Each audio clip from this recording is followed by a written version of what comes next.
Oke, tampilannya sudah terlihat? Sudah, Pak. Oke, hari ini kita akan membahas tentang purchasing and receiving ya. Jadi bagian dari kamu sebagai F&B nanti di hotel atau di restoran harus tahu spesifikasi tentang purchasing dan receiving ya. Kemarin tentang cost controlnya, harusnya purchasing dulu baru cost control, tapi karena kemarin kelasnya sudah cost control, jadi saya ada yang lupa purchasingnya belum saya share ya. Oke. Jadi seperti sampaikan kemarin kan untuk forecasting ya, nanti kalau kamu jualan, misalnya kamu punya restoran atau di F&B departemen di hotel kamu, nanti kamu tuh setiap hari ada menu item yang terjual ya dari Micros atau point of sales atau sistemnya pakai apa gitu ya. Nanti kamu sebagai F&B manager atau F&B supervisor, kamu review tuh dari hari ke hari penjualan per menu. Berapa misalnya ini roast chicken dari Senin sampai Jumat, rata-rata penjualannya seperti ini. Jadi kalau kita ambil rata-rata dari total 1 minggu ya, 5 hari ini dibagi 5, rata-rata penjualannya misalnya 73 untuk portion ini, roast beef 112 dan sebagainya. Nah, menu populer ini nanti kamu hubungannya sama chef. Kalau kamu di F&B jadi chef juga melihat nanti dengan menu rata-rata laku seperti ini, nanti menu yang akan kamu siapin atau bahan yang kamu akan belanja, order ke purchasing, adalah item dari menu-menu yang laku terjual ya. Jadi jangan sampai kamu ngorder barang yang maksudnya order banyak tapi barangnya nggak laku gitu. Jadi kejadian di beberapa hotel tuh kalau chef-chef yang masih junior gitu ya, dia buka hotel itu, dia ngorder dulu barang tuh, bukannya nyiapin resipinya dulu gitu loh. Nah kadang-kadang antara barang sama resipi nggak nyambung tuh. Jadi ada satu kejadian dulu saya pernah ngecek satu hotel gitu ya. Jadi background si chef ini backgroundnya dari Chinese chef gitu ya. Dia dari Japanese chef. Dia ngorder banyak sekali barang-barang yang kebiasaan dia dulu di restorannya, restoran Japanese gitu kali ya. Sampai jenis kecap, jenis spicy-nya tuh banyak banget gitu ke Jepang side-nya gitu. Padahal untuk coffee shop nggak semuanya itu terpakai. Akhirnya pernah dalam 2 tahun barang-barang itu masih ada di store, nggak pernah kepake. Nah, itulah kesalahan seorang chef yang bikin pembelian barang tidak ngelihat ke menu engineering ya. Dia hanya ngelihat kebiasaan dia belanjanya gitu, ya udah dibeli gitu. Terjadi banyak di beberapa hotel. Nah, makanya yang benar itu kita siapin dulu menunya, kira-kira nanti kita mau jualannya apa nih. Kamu buka hotel atau buka restoran, konsepnya seperti apa. Kalau coffee shop, menu juga sekarang nggak usah banyak-banyak ya. Kalau zaman dulu hotel kan menunya banyak gitu ya. Dengan menu banyak kita harus persediaan barangnya juga jadi makin banyak dan belum tentu laku gitu loh. Jadi sekarang malah sesimpel mungkin menu. Paling banyak menu 30 tapi yang populer mungkin 10, sisanya average lah gitu ya. Jadi nanti once kamu kerja di restoran sebagai supervisor atau di hotel, nanti kamu diskusi sama chef atau kamu jadi chef, kamu atau jadi CDP, waktu prepare pertama kali barang-barang yang mau diorder harus ngikutin dengan menu atau resipi yang akan kamu jual ya. Jangan kebiasaan ngordernya barang A pakai barang A gitu ya. Kalau chef yang bagus itu dia akan mengikuti kondisi market gitu loh. Misalnya kamu buka hotel di Bali, ya kamu pasti jualan produk banyakkan lokal foodnya yang Bali-Balinya gitu ya. Atau kamu misalnya hotelnya jauh di pelosok gitu ya, susah nyari bahan-bahannya, ya kamu harus nyari bahan yang lokal yang bisa kamu harapkan bisa nurunin cost. Jangan sampai kamu kebiasaan pakai merek tertentu, padahal di kota tersebut merek itu susah dicangkau dan harganya jadi mahal. Itu kebiasaan chef yang kurang bagus ya. Nah, tadi dari forecasting itu kita kan udah tahu nih menu-menu yang laku apa saja. Nanti makanya kita menyiapkan penjualannya berdasarkan menu yang laku ya, popularity menu ya.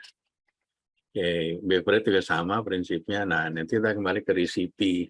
Mungkin kalau kamu yang pernah praktek di FB produk, jadi nanti ini standarnya ada standar recipe ya. Jadi kalau kamu masuk ke hotel, yang pertama sebagai FB produk ya harus tahu yang namanya standar recipe. Jadi untuk membuat sesuatu itu ada recipe-nya.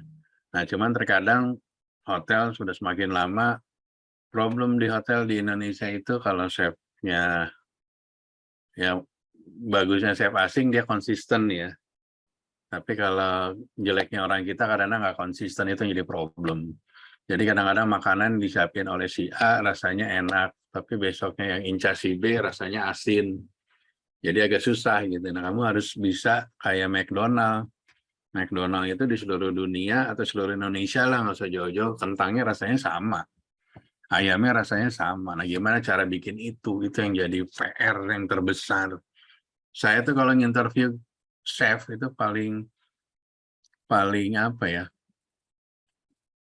Kadang-kadang kita chefnya pinter tapi anak buahnya dia nggak ada dua chef ya. Ada chef yang orangnya pinter sendiri, ada yang modelnya malah dia ngasihin ke anak buah semuanya tanpa kontrol gitu. Ada yang pintar sendiri dia enak kalau dia masak, tapi giliran orang lain yang masak nggak enak. Atau ada yang chefnya langsung dibuang ke anak-anak gitu. Jadi anak CDP yang baik yang kadang-kadang anak cook helper lah yang bikin gitu ya. Yang bagus itu kan si chef itu dia akan lebih banyak di kitchen yang nggak di meja. Kalau di meja bukannya chef itu di meja namanya finance itu orang HRD itu di belakang meja gitu ya. Kalau kita orang servis ya harus banyak di area ya. Nah kadang kalau saya ngobrol dengan beberapa teman-teman saya yang selebriti chef ya, dia bilang, saya kan nanya ke dia, lu gimana caranya ngetes chef? Dia bilang, saya baru dapat insight dari teman saya, dia corporate chef di salah satu brand hotel. Caranya gini katanya, lu coba si chef itu suruh datang ke hotel kita ya, tapi kita jangan minta menu apa yang ini, dia suruh lihat bahannya apa aja yang ada di kita, tapi bukan dia yang masak, suruh anak buah yang paling junior di kitchen kita, suruh apa yang dia mauin, suruh si anak junior cook ini yang dia masak gitu. Jadi dia mendirect, dia nyiapin bahannya, tapi yang masaknya anak itu gitu. Kalau si anak yang paling junior masaknya bisa enak dari guidance itu, berarti emang dia tetap tipikal chef yang bisa mengguidance anak-anaknya, sehingga hasil akhirnya bagus gitu. Nah banyak kan chef kalau kita dulu, saya ngetes chef kadang-kadang, saya juga salah, kadang-kadang menunya disiapin sama HRD, mau masaknya apa ke specialty. Dia Chinese ya pasti di rumah udah siapin dulu dong, konsepnya segala macam.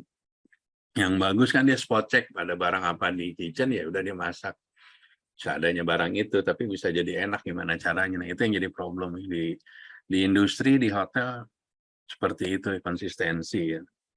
Karena yang namanya produk itu kan, makanan itu kan nilainya 3 ya, dari penglihatan, dari rasa, dari bau. Nah itu yang bikin kompleksitas di F&B itu seperti itu ya. Makanya sekitar tahun di bawah 2010 tuh banyak GM background-nya FB. Karena orang FB kreatif istilahnya gitu ya. Tapi sekarang sudah berubah, sekarang banyak brand nyari GM background-nya revenue manager, background-nya sales gitu, yang jago jualan gitu ya. Ya tergantung musim sih, tergantung pendekatan, tergantung owner dan sebagainya. Tapi saya melihat kompleksitas F&B cukup lengkap gitu ya. Kalau kamu di F&B, kamu punya segudang pengalaman. Jadi kalau untuk kamu jadi GM mungkin akan lebih bagus ya. Karena kamu udah ngalamin dari sisi produk, service, promotionnya, hitung-hitungannya, kayak gini hari ini kita bahas hitungannya. Nah, yang pertama yang terpenting adalah tentang resipi. Banyak chef berhasil, ada yang food cost-nya rendah, tapi makanannya nggak laku. Atau ada yang food cost-nya tinggi, tapi makanannya rame. Kalau saya sebagai GM atau sebagai owner, saya lebih senang walaupun food cost tinggi nggak apa-apa. Yang penting produknya bagus, enak, laku, dan segala macam. Daripada food cost-nya rendah tapi nggak laku, buat apa gitu ya. Jadi sekarang parameter food cost sangat relatif, walaupun waktu kita budget kita udah ditentuin. Kayak saya tahun depan, saya dari 35,7, tahun depan mungkin saya bikin di 35,1 gitu ya. Nah, tapi kan gimana caranya bikin 35,1 padahal harga barang-barang kan naik. Harga minyak apa kemarin, minyak sayur ya, minyak kelapa naik. Dengan harga bensin naik pasti barang-barang naik. Nah, gimana caranya food cost-nya supaya rendah? Ya pertama mungkin selling-nya ya harus naikin juga gitu. Tapi harga jual dinaikin apakah memungkinkan di Kota Palembang misalnya tahun depan naik lagi nih harganya? Orang yang tadinya beli akan sensitif nggak terhadap kenaikan harga? Nah, ini jadi PR bagi kita sebagai seorang FB manager, seorang chef, gimana caranya di satu sisi food cost kamu harus terjaga, tapi jualan juga kamu harus apa ya namanya, harus bisa apa namanya, bisa tercapai optimalnya gitu ya. Sampai di sini ada yang mau nanya dulu nggak untuk standarisasi? Udah diajarin kan? Di kitchen udah diajarin? Cara ngitung ingredient segala macam udah diajarin ya? Udah diajarin belum? FNB? Anak FB? Halo? Halo? Halo? Nggak ada suaranya.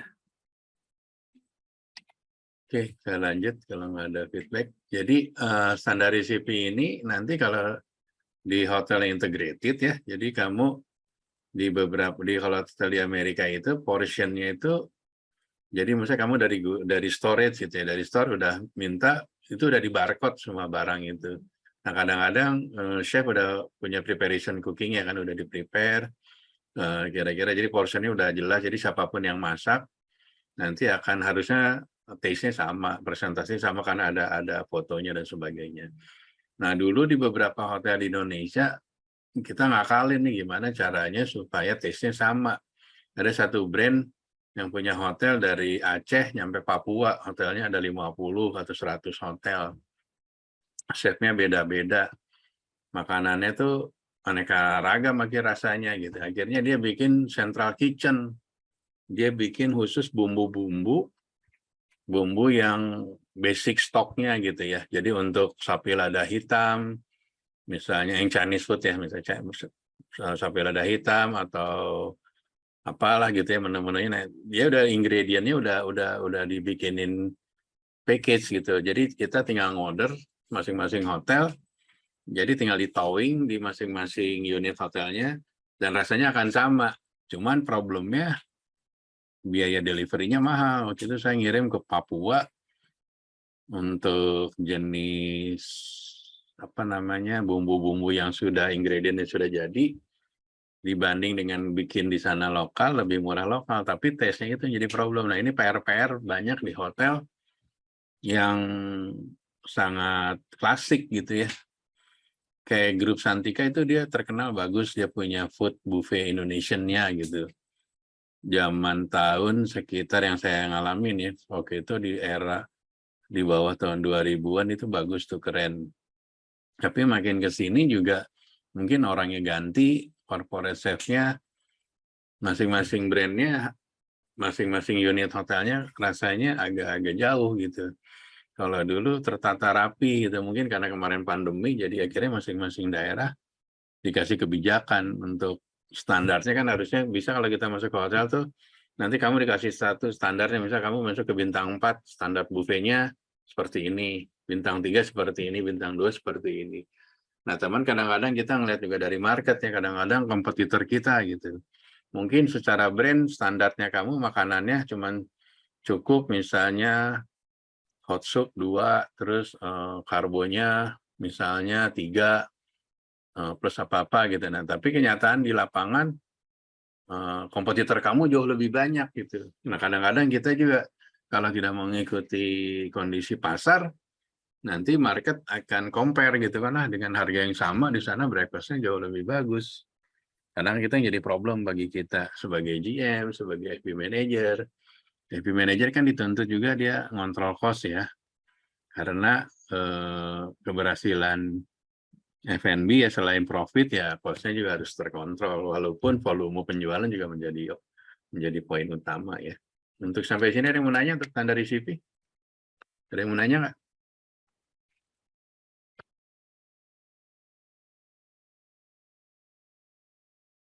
Nggak ada. Oke, kita lanjut. Nah, jadi sebelum nyampe ke standar receiving, nanti purchasing akan sama chef akan bikin yang namanya standar purchase specification ya. Jadi si chef akan ngasih standar nih, meat ukurannya segini, gramnya segini, kualitasnya segini. Fruit kayak semangka harus tanpa biji misalnya. Terus kalau dibelah warnanya merah dan sebagainya, beratnya berapa kilo. Misalnya ayam juga rata-rata ayam misalnya 800 gram, nggak pakai tulang atau nggak pakai kulit dan sebagainya. Itu dipajang tuh nanti di purchasing, dipajang di kitchen, dipajang di receiving, standard purchase specification. Jadi kalau udah standar, barang yang diminta oleh kitchen sudah dimengerti oleh purchasing dan dimengerti oleh receiving. Jadi barangnya harusnya nggak akan ada yang salah gitu ya. Karena kita udah sepakat nih standarnya seperti ini. Semangka kayak gini, daging kayak gini, sayuran kayak gini gitu. Jadi standar itu kita simpan fotonya di masing-masing outlet ya, kayak tadi di purchasing ada, di receiving ada, sama di di kantornya chef ya. Nah, udah standarnya udah ada, nanti kita melakukan namanya batcher test ya. Batcher test itu biasanya kita manggil beberapa vendor. Misalnya meat, kamu ngambil dari Indoguna atau dari meat mana lagi, Sukanda gitu ya. Nanti di compare tuh. Misalnya New Zealand beef dari Sukanda harganya berapa, Indoguna berapa. Nanti kembali ke si chefnya, chef mau yang mana nih speknya. Kalau dia maunya pakai New Zealand yang grade 1 gitu ya fine-fine aja, asal jualannya bisa nggak gitu kan kembali nanti ujung-ujungnya bisa nggak kejual gitu ya. Semua chef biasanya pengen produknya yang bagus-bagus kan supaya makanannya enak, tapi problemnya marketnya bisa nggak beli gitu loh.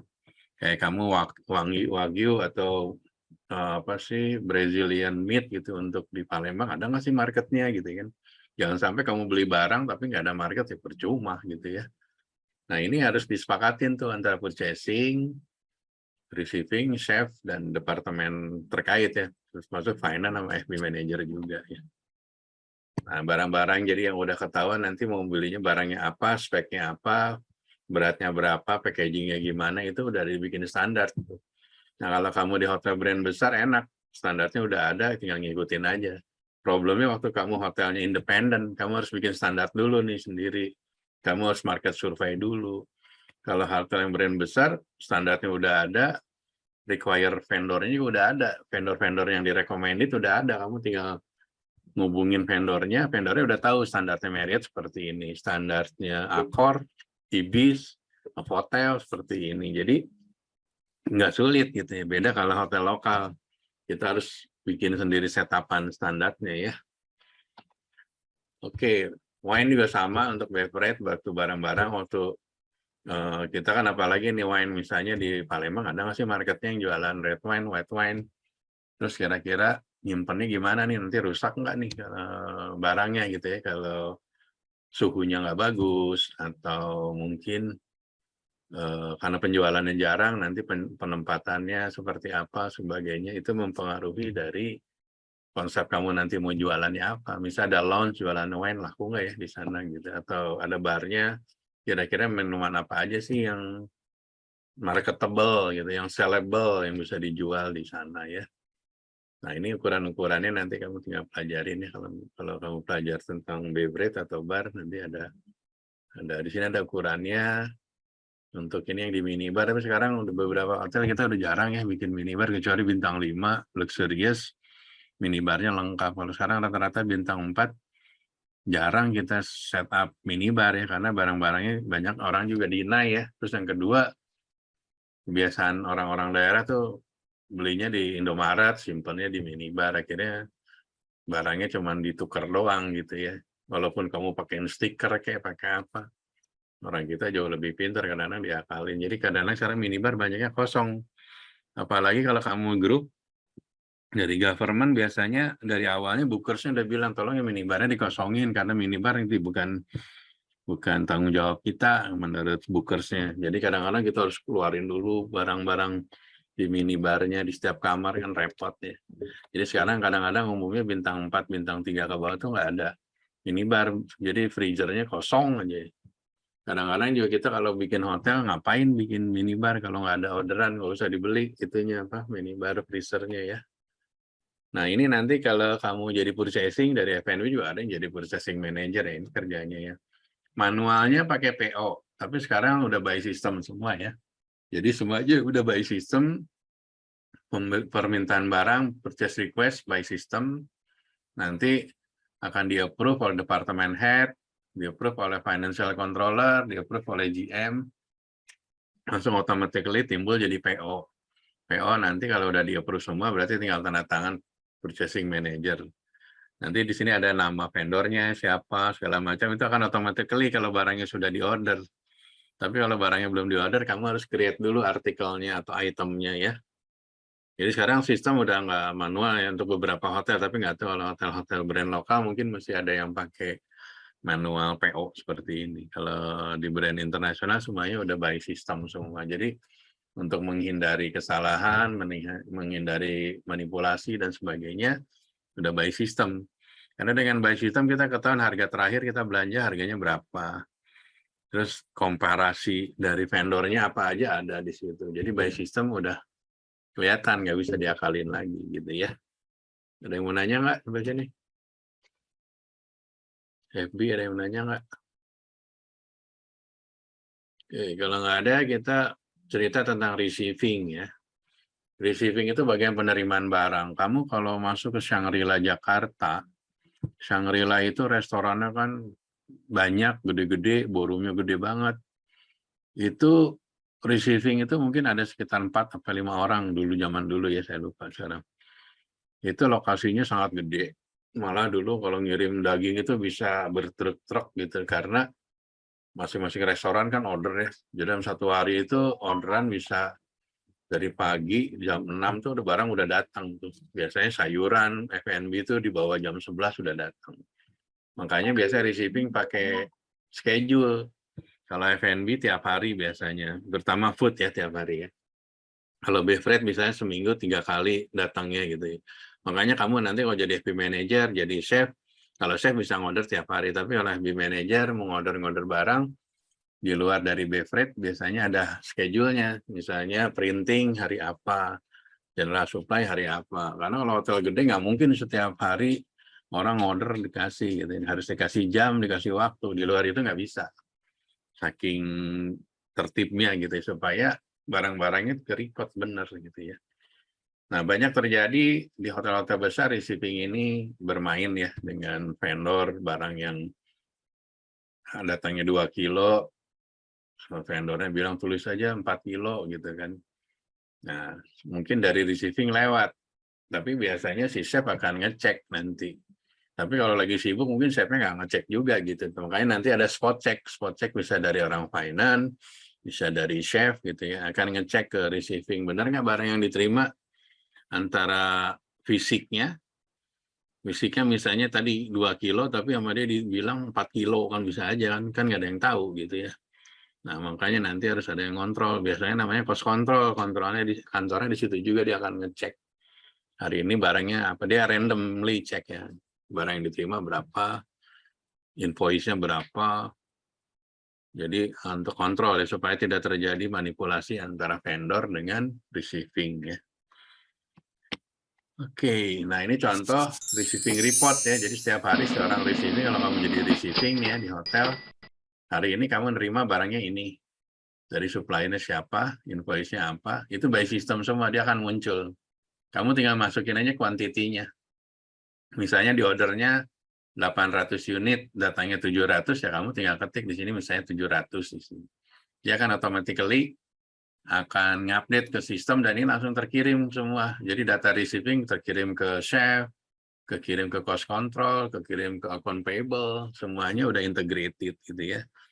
Nah, nanti ini di-counter dengan fisiknya, dokumennya. Benar nggak sih datanya 700, fisiknya berapa? terus bill-nya berapa, atau apa namanya, receiving order-nya atau delivery order-nya angkanya harus sama ya. Jadi ini kontrol dari barang yang masuk. Ada yang mau nanya nggak? Oke, kalau nggak lanjut, yang kemarin udah kita bahas tentang cost control. Jadi untuk membuat ini dibutuhkan berapa ingredientnya, bahannya apa aja, itu adalah food cost atau beverage cost gitu ya. Nanti kamu udah tahu ya. Persentasenya tadi udah pernah dipelajari. Jadi setiap persentase itu adalah total dari cost-nya ini untuk bikin ini dibagi dengan harga jualnya ya, itulah food cost.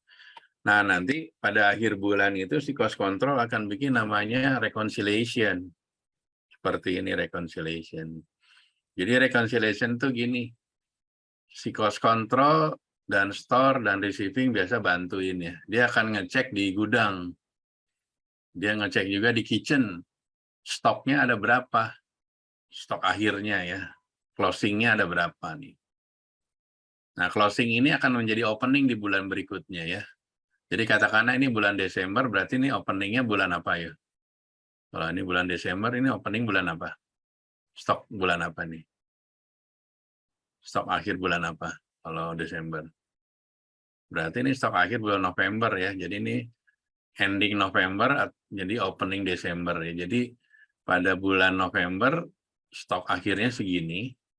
Terus di dalam bulan berjalan, di dalam bulan Desember dari tanggal 1 sampai 31 belanja barang untuk incoming.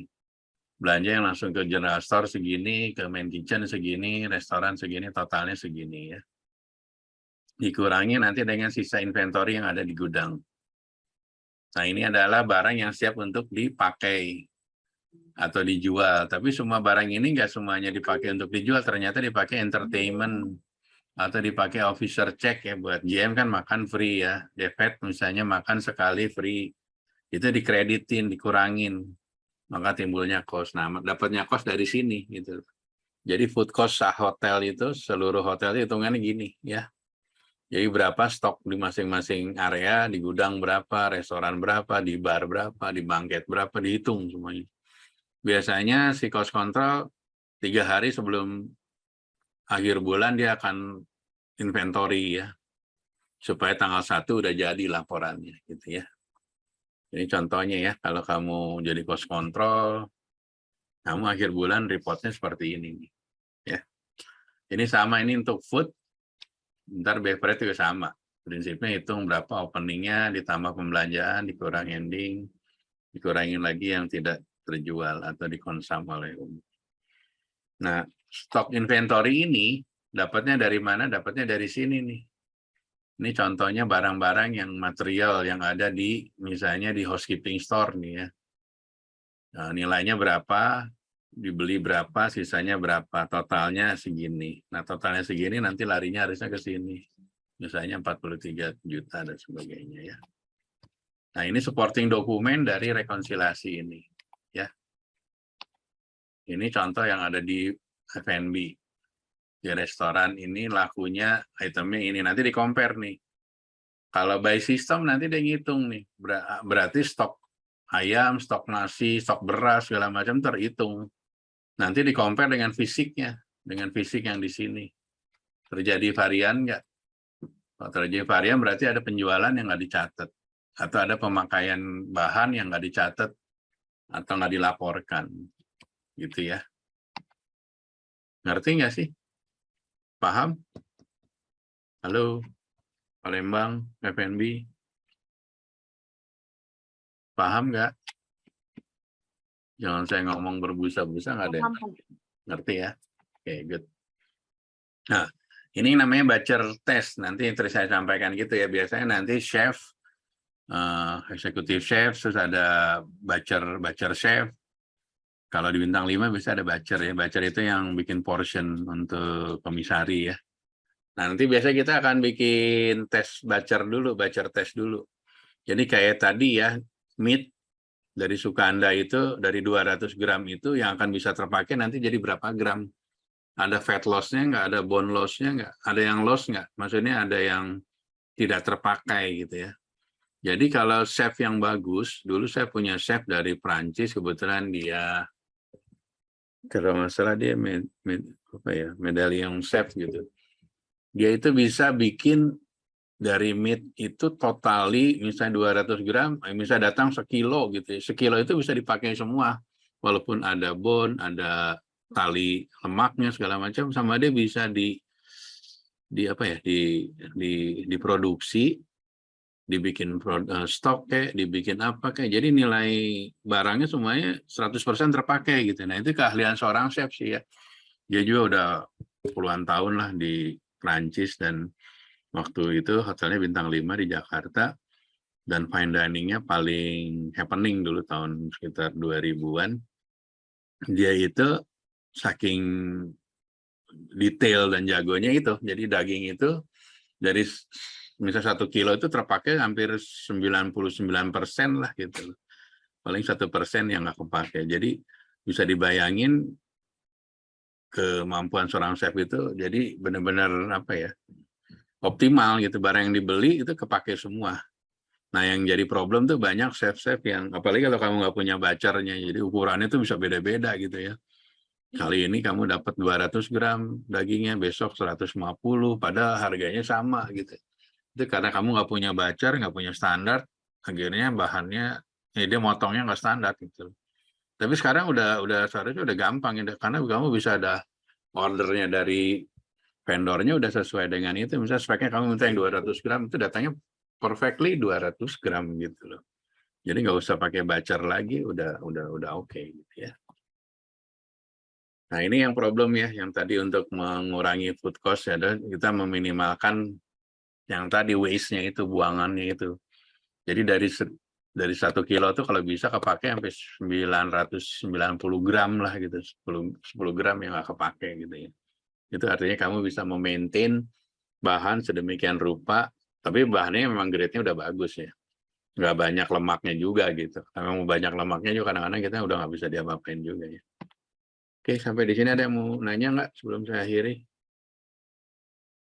Ada pertanyaan? Palembang? Halo, Palembang.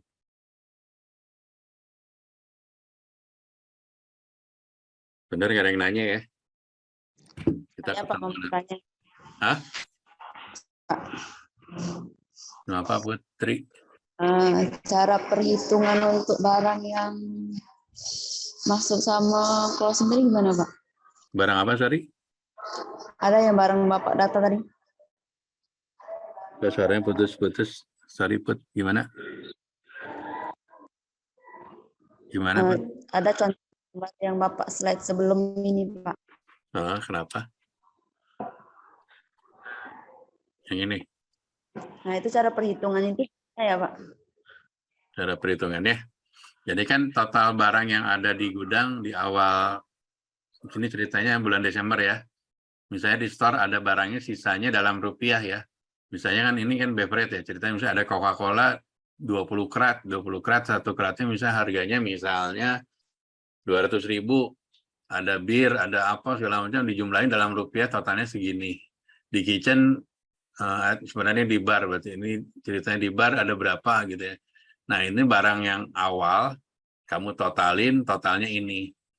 Terus selama berjalan kamu belanja kan, misalnya belanja tambahan yang inilah yang food yang gampang ya. Nah, ini misalnya di gudang pada awal bulan ada beras, ada telur, ada apa, kamu hitung. Kalau zaman dulu dihitung manual, sekarang udah by system, udah kelihatan kan kamu ada sistemnya di situ. Ternyata menurut hitungan sistem ada 2 kilo atau ada 200 kilo beras di mana, di gudang. 200 kilo harga satu berasnya maksudnya 1 kilo misalnya 10.000 gitu. Jadi 200 kilo kali 10.000 misalnya totalnya plus telur plus segala macam totalnya 27 juta. Terus di restoran masih ada sisa barang bahan-bahan yang belum terpakai untuk dimasak ya, dijual ya. Totalnya berapa? Di bangket biasanya ini misalnya ada permen, terus ada apa sih yang buat refresher tuh, yang buat coffee break kayak gitu-gitu ya, kopi segala macam, sasetan, gula, ditotalin nanti sama kamu di sini. Nah, selama bulan berjalan dari tanggal 1 Desember, ini kan cerita Desember sampai 31 Desember, kamu belanja apa aja. Yang masuk ke gudang berapa, masuk ke kitchen berapa, ke restoran berapa, di total juga. Nah, 2 ini adalah barang yang siap untuk dipakai. Tapi kita kurangin dengan stok akhir. Jadi ini barang yang masih ada sisa. Nah, barang yang masih ada sisa ini akan menjadi opening di bulan berikutnya. Nah, ini adalah barang yang tersedia untuk bisa digunakan untuk memasak. Tapi untuk memasak ini kan tidak semuanya menjadi penjualan ya. Ada yang digunakan, misalnya saya sebagai GM entertain perusahaan Airbus itu kemarin meeting. Nah, kan sama Airbus-nya saya nanti diharapkan ada revenue. Jadi saya ngasih entertain kan gratis kan. Karena nggak ada revenue-nya gratis, ini harus dikurangin cost-nya. Karena chef-nya kasihan dong kalau dipakai tapi nggak ada revenue-nya, tapi cost-nya ditanggung, kesian. Jadi kita harus kreditkan. Dari kreditan dari food cost, nanti masuknya ke expense. Jadi biaya kan saya di departemennya ING ya, sebagai GM departemennya ING. Jadi nanti akan timbul biaya di saya sejumlah segini, karena saya entertain Airbus, entertain misalnya perusahaan-perusahaan multinasional, Pertamina, dan sebagainya, saya entertain. Misalnya. Dengan harapan udah saya entertain, nanti kan ada tamunya gitu ya. Bukan yang entertain teman, tapi entertain yang ada bisnisnya gitu ya. Nah ini dikreditin. Totalnya adalah, ini food cost yang bisa untuk dipakai untuk jualan. Total food cost-nya bulan berjalan ada 122 juta. Dan di bulan Desember revenue-nya 400 juta. Food cost-nya adalah 122 dibagi 441 juta. Sama dengan 27. 27 besar atau kecil menurut kamu food cost-nya? Gede atau kecil?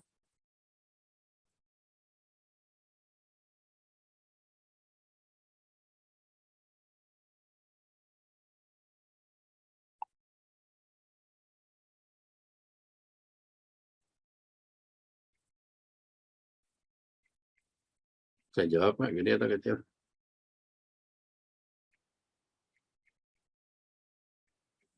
Halo. Iya, Pak. Nah, food cost-nya 27 itu gede apa kecil? Ada yang tahu nggak?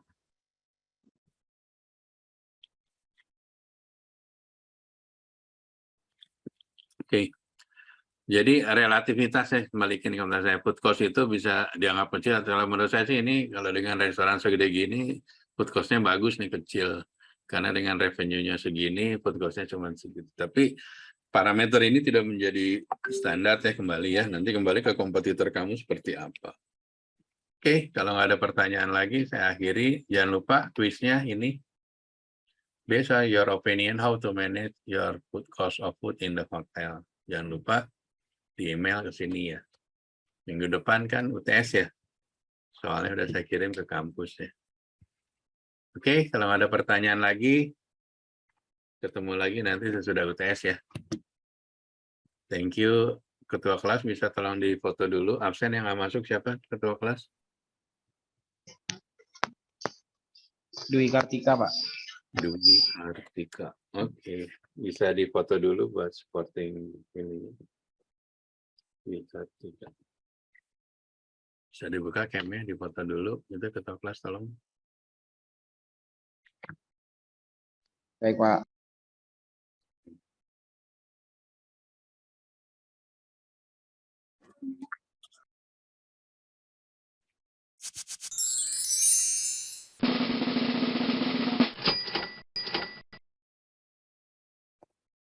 Udah. Ini Dwi Kartika ada. Namanya ada. Oke, udah fotonya. Kalau udah nanti tolong di-share ya fotonya ya. Nanti videonya saya share. Udah, Pak. Oke, thank you. See you next after UTS ya. Thank you. Thank you, Pak Dino.